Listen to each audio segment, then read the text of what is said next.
આટલા તડકામાં કદાચ પોતાની વાડીએ પણ આટલો પરસેવો વાળવા નહીં જતા હોય અને ભવિષ્યની ચિંતા માટે આપણે સૌ આ મોટી સંખ્યામાં રેલીની અંદર આવ્યા છો એ બદલ આપ સૌના ખૂબ ખૂબ આભારી છીએ।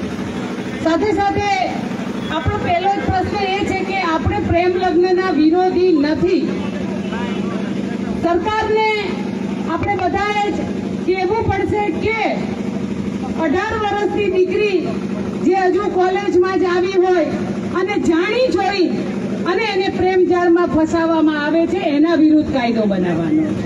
આ અમારી સંપત્તિ, આ અમારી મૂડી જે નાનપણથી લઈ અને દરેક મા બાપ એ દીકરી માટે સપના સેવતા હોય, એને ભણી ગણીને મોટી કરીશું, એને આ બનાવીશ, ડોક્ટર બનાવીશ, વકીલ બનાવીશ એવા સપના જોતા હોય અને અમુક રોમિયો લુખા તત્વો કોલેજની બહાર કલર કરતા હોય, સારા કપડાં પહેરે, ઘરે કઈ ખાવા ના હોય અને માત્ર કપડાં અને બાઈક એની સંપત્તિ હોય ને આપણી દીકરીઓને ફસાવી પ્રેમજાળમાં અને કોર્ટ મેરેજ કરે છે। એના વિરુદ્ધમાં આપણે આ રેલી કરી છે કે એવા લુખા તત્વો સામે કડક કાર્યવાહી થાય અને એવો કાયદો બનાવવામાં આવે કે દીકરીને જાણી જોઈને કોઈ ફસાવી ન જાય। કાયદો એના માટે બનાવવો જરૂરી થઈ ગયો છે કે 18 વર્ષની બદલીમાં 21 વર્ષ કરવામાં આવે અને જે તે વિસ્તારમાં દીકરી રહેતી હોય એની લગ્ન નોંધણી ત્યાં થાય તો આપણને બધાને ખબર પડે કે કોઈ લુખા તત્વો આવારા આપણી દીકરીને ફસાવી તો નથી ગયા ને। વધારે કઈ ન કહેતા આપ સૌ ચાલીને આવ્યા છો, આટલા તડકામાં આવ્યા છો, આપ સૌ મોટી સંખ્યામાં આવ્યા છો અને અમારા બધા જ આંદોલનકારીઓ એક મંચ પર આવ્યા છે। આવનારા દિવસોમાં સમાજને આ આંદોલનકારીઓએ ખૂબ અપાવ્યું છે અને હજી આ પ્રશ્નોને લઈ અને આ ટીમ લડી રહી છે ને આવનારા દિવસોમાં આ સમાજને અપાવશે પણ ખરી। ફરીથી એકવાર દિનેશભાઈનો અને જસદણની ટીમનો ખૂબ ખૂબ આભાર માનીશ કારણ કે અમને બધાને અહીંયા બોલાવ્યા અને અમારા વિચારો મૂકવાની તક આપી એ બદલ આપ સૌનો ખૂબ ખૂબ આભાર। ધન્યવાદ। જય હિંદ, જય હિન્દ, જય ભારત।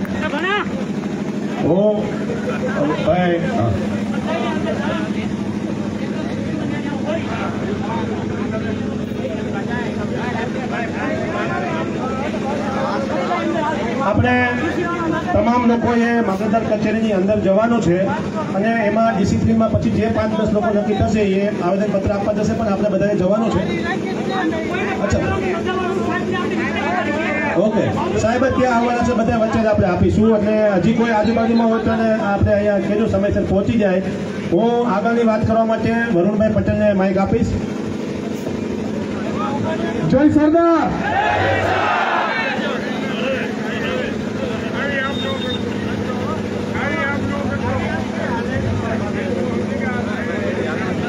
જય સરદાર। ગુજરાતના પાટીદાર સમાજે જ્યારે જ્યારે જય સરદારના નારા સાથે કોઈ માંગણી લઈને નીકળ્યું છે ત્યારે એ માંગણી પૂરી થઈ છે। પાટીદાર સમાજનો અને ગુજરાતનો ઇતિહાસ ફરીથી ગુજરાતમાં પાટીદાર સમાજ સર્વ સમાજની પીડાને વાચા આપવા માટે એક જે ભાગેડું લગ્ન પ્રથાના નામે ચાલતું રેકેટ દૂષણ એના અનુસંધાનમાં ફરીથી આપણે અમારા મિત્ર વડીલ દિનેશભાઈએ અને જસદણ પાટીદાર સમાજે જે સર્વ સમાજની આગેવાની લઈ અને ગુજરાતના પીડાતા સમાજનો આપણે પાટીદારનો એક દાખલો આપણું થોડો ઉત્તર ગુજરાતનો શું ભાષા કરવી હશે થોડો અર્થનો અનર્થ ના થાય આવું બધું થાય ઘણી વાર। પટેલિયાના શેઢે કોઈ એક ચા વારવા આવે તો આપણે પાવડો મેલીને પાણી દઈએ હતી તો એ જમીન કરતા આપણી દીકરી બહુ મોટી સંપત્તિ। જો આપણે એક ચામાં પાવડો ઠોકતા હોય તો આપણી મામૂલી સંપત્તિ, આપણી પ્રતિષ્ઠા, આપણો પ્રાણ એની ઉપર નજર નાખવાનું, એનું જીવન બગાડવાનું એક જે રેકેટ ચાલી રહ્યું છે, દૂષણ ચાલી રહ્યું છે। આપણે અહીંયા પ્રેમ લગ્નના વિરોધમાં આપણી દીકરી કે દીકરા પોતાનો જીવન સાથી જાતે પસંદ કરે એના વિરોધમાં નથી, પણ મારી પહેલા જેમ બેને કીધું કે ઉછીનું બાઇક, 300ના ડુપ્લિકેટ રેબન લખેલા ચશ્મા, 50નું પેટ્રોલ પુરાઈ અને ગુજરાતના વિકસિત સુવિકસિત દરેક સમાજની દીકરીને ટાર્ગેટ કરી અને આખા સમાજનું બેલેન્સ બગાડવાનું ષડયંત્ર ગુજરાતમાં મોટા પાયે ચાલી ગયું. આ લડાઈ આ ષડયંત્ર વિરુદ્ધની લડાઈ છે. બધા બહુ ચાલીને આવ્યાથી બહુ લાંબી વાત નથી કરવી. આ તો જો સરકાર સોલ્વ નહીં કરે તો આ બધું આપણું ચાલતું જ રહેવાનું. મને હમણાં મીડિયાવાળાએ કીધું, પ્રશ્ન પૂછ્યો કે જો સરકાર તમારા પ્રશ્નોનું સોલ્યુશન નહીં લાવે તો શું કરશો? મેં તો ગુજરાતની સન્માનનીય સરકાર ખૂબ હોશિયાર છે, એની જોડે આઈટી છે, ઇનપુટ છે અને સૌથી મહત્વની વાત અમારા બધાનો બાયોડેટા છે કે આ લઈ નીકળે અને વહેલા હાર પતાવો.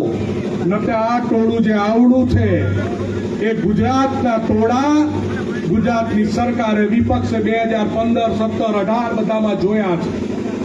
બધાએ ભલે પોતપોતાની અલગ અલગ રાજકીય પાર્ટીઓમાં હોય, બધા જે વિચારધારાની વાત, પણ બધાને હું ગુજરાતના સર્વ સમાજને, ગુજરાતની જનતાને, ગુજરાતની સરકારને બધાને વિનંતી કરું છું કે ગુજરાતીઓ માટે એની સૌથી મોટી મહામૂલી મૂડી હોય તો એ પોતાની દીકરી હોય છે. એની આન બાન શાન હોય તો એની દીકરી હોય છે. એના ઘરનું ગૌરવ, એના ગૌરવનો મુગટ હોય તો એની દીકરી હોય છે. અને આ પટેલિયા જો એક શેઢા ઉપર ભેંસ લઈને કોઈ ઘૂસી જાય અને પાવડો ઠોકતા હોય તો અમારી પ્રતિષ્ઠા ઉપર કોઈ દાવ લગાવતા આવશે તો અમે શું કરશું એ બધાએ વિચારી લેવાનું છે. ખૂબ ખૂબ આભાર. ભારત માતા કી જય. જય જય જય જય સરદાર. આપ સૌ જાણો છો એવી રીતે વરુણભાઈ જે વાત કરી એવી જ રીતે અત્યારે આપને ખબર હશે કે મોરબી ખાતે સમગ્ર પાટીદાર સમાજે ગુજરાત આખાને એક બોધપાઠ આપતો કિસ્સો 2 થી 3 કાર્યક્રમમાં આપ્યો. પ્રથમ હતું વ્યાજખોરી અને સટ્ટાખોરી સામે અભિયાન ચલાવ્યું અને સમગ્ર ગુજરાતના સરકારે એનું ધ્યાન લેવું પડ્યું અને એસએમસીની ટીમ દ્વારા મનોજભાઈ પનારા અને એમની ટીમ દ્વારા સમગ્ર મોરબીમાં મારે ને મનોજભાઈને વારંવાર વાત થતી હોય એમાં અમને જાણવા મળ્યું કે 550 કરોડ રૂપિયા ઉપરના વ્યાજખોરીના પૈસાની ઉપર લીટા મારવામાં આવ્યા, ચેક પાછા આપવામાં આવ્યા, ખોટા દસ્તાવેજો પાછા આપવામાં આવ્યા. એ જ મુહિમ ચલાવી. સાથે સાથે ગરબા ક્લાસીસના નામે ચાલતા દૂષણોને પણ રોકવાનો પ્રયાસ સૌથી પહેલા મોરબી સમાજે લીધો. એવી આગેવાની લેનાર હું મનોજભાઈ પનારાને વાત કરીશ કે આ પ્રસંગ ઉછોથી પોતાનું વક્તવ્ય આપે. જય સરદાર. જય સરદાર. જય માં ઉમા ખોડાલ. જય ઉમા ખોડાલ. આજે સૌથી આનંદની વાત એ છે કે માં ઉમા અને માં ખોડલના છોરુડા એક થઈને પાટીદાર બનીને આ યાત્રામાં જોઈન્ટ થયા છે.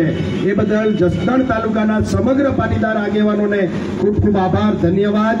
દિનેશભાઈ અને એની ટીમ અને અહીંયા આવેલી માતા, બહેનો, યુવાનો, વડીલો, આપ બધાનો આભાર એટલા માટે કે તમે બહોળી સંખ્યામાં અહીંયા પધાર્યા છો. એના કારણે સરકારને ઝડપથી આ નિર્ણય લેવો પડશે. હું તમને એક જ દાખલો દઉં કે સવારે 9 વાગે ઉઠું છું, મારા પેલા ફોનમાં પહેલી રિંગ એ આવી કે દીકરી વહી ગઈ કાગળિયા લઈને, ખબર નહીં ક્યાં વહી ગઈ છે. મેં તું આધાર કાર્ડ અને ફોટો લઈને પોલીસ સ્ટેશન જાઓ, ફરિયાદ લખાવો. સાંજે 4 વાગે બીજો ફોન આવે છે કે દીકરી વહી ગઈ કાગળિયા લઈને, ખબર નહીં કોની જોડે ગઈ છે. તાલુકાએ જાઓ. આ પટેલે હવે આ જ કરવું છે કે પછી કાયદામાં ફેરફાર કરાવવા છે? આ કાગળિયા લઈ જાય એટલે ગમે ત્યાં 1 લાખનો નક્કી કરેલા ગુજરાતમાં એવા વકીલો છે, એવા દલાલો છે, એવા માણસો છે કે નક્કી કરેલી જગ્યા પર દીકરી જાય કે ન જાય એનું ડોક્યુમેન્ટ આવી જાય એટલે 1 લાખ રૂપિયા મેં લગ્ન રજીસ્ટર કરી દઈએ છે.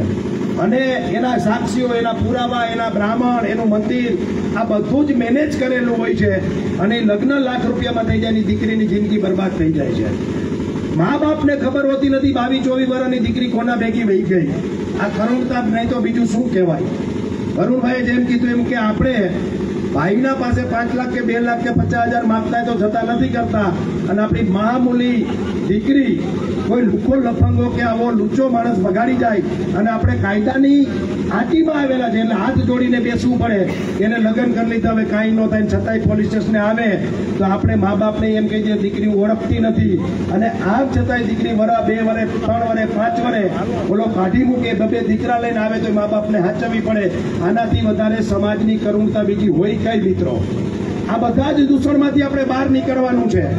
અને હું ખાસ કરીને કહું છું કે વધુમાં વધુ દીકરીઓ પાટીદારોની ટાર્ગેટ થાય છે. હું જે શક્તિશાળી જ્ઞાતિઓ છે એને આજે આભાર માનું છું, કારણ કે એક પણ લુખ્ખો લફંગો એમની દીકરી હમું નહીં જોઈ શકે. એને ખબર છે કે શું પરિણામ આવે.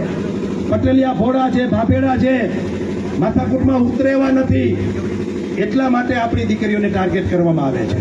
બાકી જે જ્ઞાતિઓ શક્તિશાળી છે, જેમનું નામ છે, એની જો દીકરી સામું જોવે ને તો એના ટાટિયા છટકી જાય નરા, એ આપણને ખબર છે. એટલે આવા લુખ્ખા લફંગાઓ એને ટાર્ગેટ કરતા નથી. અને જ્યારે પાટીદાર સમાજની દીકરીઓ સ્કૂલ કોલેજ આવા ગરબા ક્લાસીસમાં જતી હોય, નવરાત્રીમાં જતી હોય, ત્યારે એને ફસાવી ફોલાવી અને લગ્નની લાલચ આપીને લઈ જાય છે. પછી એના મા બાપની મિલકતમાં ભાગ માંગવામાં આવે છે. જો છૂટાછેડા કરવાના થાય તો 50 લાખ રૂપિયાની પણ માંગણી કરેલાના દાખલા આજે અમારી પાસે છે. મને કયા ગામથી ફોન હતો અત્યારે ઇન્સ્ટન્ટ યાદ નથી, પણ મને કીધું કે મારી દીકરીના છૂટાછેડા મનોજભાઈ કરાવવા છે. એ માણસ છૂટાછેડા નથી કરી દેતો, પૈસા માંગે છે. એટલે આવા જે બનાવો બને છે ત્યારે દીકરીઓએ પણ સાવચેત રહેવાની જરૂર છે, મા બાપે પણ સાવચેત રહેવાની જરૂર છે. અને કાયદો લૂલો અને પાંગડો છે, એટલા માટે આવી બધી ઘટનાઓ છાસવારે બને છે. કાયદામાં ફેરફાર કરવાનો છે કે દીકરીનું આધાર કાર્ડ જ્યાં ગામનું છે ગામમાં રજીસ્ટર થાય અથવા તો તાલુકામાં રજીસ્ટર થાય. આપણી જમીન જેમ દસ્તાવેજ થાય પછી 35 દિવસની જે નોટિસ આવે છે એ મા બાપને એની નોટિસ આવી જોઈએ, એની મા બાપની મંજૂરી હોય તો જ લગ્ન રજીસ્ટર થવા જોઈએ, નહીતર એ લગ્ન કેન્સલ થવા જોઈએ. અને ત્રીજી વાત કે દીકરીની ઉંમર 18 વર્ષ હોય છે, બહુ બાલિક હોય છે, અને 18 વર્ષની દીકરી બહુ સમજણ નથી સમજી શકતી, એટલા માટે આવા લુખ્ખા લફંગાઓની ઝાડમાં આવી જાય છે. જો શક્ય હોય તો 21 વર્ષનો કાયદો લગ્નનો થવો જોઈએ, જેથી કરીને હજારો દીકરીઓ આવી ચુંગાલમાંથી બચી શકે ને એના માટેની આ લડાઈ છે. આ મોટી સંખ્યામાં આવ્યા બદલ ખૂબ ખૂબ આભાર, ધન્યવાદ. જય સરદાર, જય પાટીદાર. આપણી વચ્ચે મનોજભાઈએ વાત મૂકી એવી રીતે દિલીપભાઈ સાબવા આપણા વક્તા છે, અને પછી આપણે આગળ જવાનું થશે. પણ ફરીથી વિનંતી છે કે આપણે બધા ડિસિપ્લિનમાં જઈને વાત કરશું, ત્યાં ઊભા રહીશું. કોઈ પણ ઉતાવળ નહીં કરીને આગળ જવાનો બહુ પ્રયત્ન નહીં કરે. હું દિલીપભાઈ સાબવાને માઇક આપું. જય સરદાર. જય સરદાર. આકોટો તો પાછો મોળો નો રાખતા હો. જય સરદાર. જય સરદાર. 2 દિવસ પહેલા દિનેશભાઈ મળ્યા, મને કે આમ 7-8 વર્ષથી સુસુપ્ત અવસ્થામાં જતા રહ્યો છો તમે, બહાર નીકળો. મેં કીધું દિનેશભાઈ પબ્લિકને રસ ન હોય ને હું બહાર નીકળવું એમ. મને કે દીકરીનો મુદ્દો છે, હાલો. મેં કીધું એક ટ્રાય ચાલુ કરું, આવીશ. એટલે પાછળથી ટ્રેક્ટર આવતું, હું પાછળ રહી ગયો હતો. મેં કીધું બસ આટલા જ માણસો. એક મોટરસાયકલ વાળાને કીધું મને તું લઈ જા. એ ભાઈ બેહેરીને આવ્યો ને ટોળું જોયું ને તાર મને એમ થઈ ગયું હજી પબ્લિક જાગે છે, હજી ઉઠી નથી. ગર્વ છે, અહીંથી શરૂઆત થઈ છે જસદણથી. અને દિનેશભાઈએ જે અભિયાન ઉપાડ્યું છે, દિનેશભાઈ, વરુણભાઈ, મનોજભાઈ, ગીતાબેન, આ બધાએ અભિયાન ઉપાડ્યું છે. અને પાછો મેં કમસો પાછો નાખ્યો છે, કાલ નવો તાજો લીધો છે. એટલે કોઈ એવું મગજમાં ન લે કે હું ભગત થઈ ગયો છે. હથિયાર મૂકી દીધા હતા, ઉપાડતા તો હજી આવડે જ છે. મિત્રો, વાત દીકરીની છે. બહુ શોર્ટ વાત કરી દઉં તમને કે અસામાજિક તત્વોને કોઈ જ્ઞાતિ હોતી નથી. અસામાજિક તત્વો જે આવી રીતે દીકરીઓને ભગાડી રહ્યા છે એને કોઈ જ્ઞાતિ હોતી નથી. એ ગમે એ જ્ઞાતિના છોકરા છોકરીઓને ભગાડતા હોય છે. એટલે એ દેખાવડા કરી પૈસાવાળાને દીકરીઓને ફસાવી અને આવા કૃત્યો કરતા હોય છે. દીકરીઓ તો બધાને ખ્યાલ છે, ભાગે છે અને એ ફસાવીને લઈ જાય છે. ત્યારે આ કાયદો જે દિનેશભાઈ બંધારણીય રીતે લડી રહ્યા છે, સરકાર સામે જે એની માંગણી કરી રહ્યા છે, એમાં હું સંપૂર્ણ ગુજરાતનું સંગઠન પ્રભારી હતો. અને હજી આ બાબતમાં કદાચ પાટીદાર સમાજને, તમામ સમાજને જોડાવવું હોય તો આ કાર્યક્રમની અંદર, આ આહવાનની અંદર જોડાય. કારણ કે આ પાટીદાર સમાજની એકની પીડા નથી, આખા ગુજરાતના દરેક સમાજની પીડા છે. હું આ મંચ ઉપરથી તમામ મોટા અધિકારીઓ હોય, રાજકીય આગેવાનો હોય કે સામાજિક આગેવાનો હોય, કોઈ પણ જ્ઞાતિના હોય, સાહેબ ગમે ત્યારે ગમે એની દીકરીને ભગાડી જશે, એટલું યાદ રાખજો. તેથી રોવાનો વારો આવશે. એટલે હું સંગઠન પ્રભારીના નાતે કદાચ દીકરીઓનો કાર્યક્રમ હશે, ગુજરાતની અંદર ફરીથી સંગઠન બેઠું કરવું હોય તો દિલીપ સાબા તૈયાર છે, તૈયાર છે ને તૈયાર છે. જય સરદાર. સૌએ ખૂબ જ લાંબા સમય સુધી ચાલવાનું ને બધું થયું છે. કદાચ કોઈ તકલીફ